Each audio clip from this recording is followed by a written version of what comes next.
There's 233 independent nations on the earth. Out of the 233 independent nations, black people at $1.3 trillion are the 8th richest nation in the world. Yet, we don't have anything in our community that we can call our own. So by the simple fact that we're the 8th richest nation on the earth and we don't have our own educational system, don't feed ourselves, grow our own food, is a sign that we got dollars, but we need some sense. So I said we blame the white man for 95% of our problems, but we still spend 97% of our money with them. We do have $1.3 trillion in money. That's income though, and that's not wealth. So when the math is calculated, black people only possess less than 2% of the wealth of the United States of America. Income and wealth are two different concepts. Income is the money you earn by exchange of your time or the sale of a good product or service. But wealth is when you exchange that money for something that either keeps value or increases in value over time. Black people, we are the leaders in unnecessary spending. We buy stuff we don't need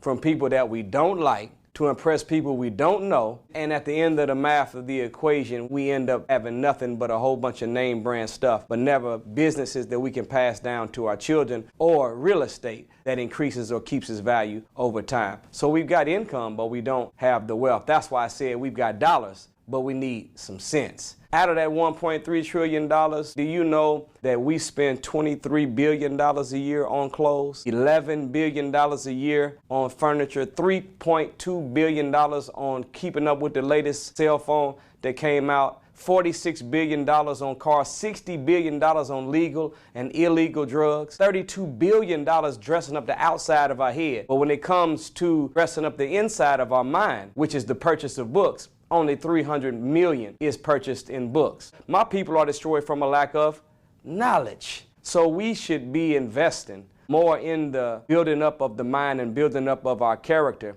getting the sense that we need to go with those dollars so that when we marry our wealth with some wisdom, we can actually leave something behind for our children and our children's children that they can call their own.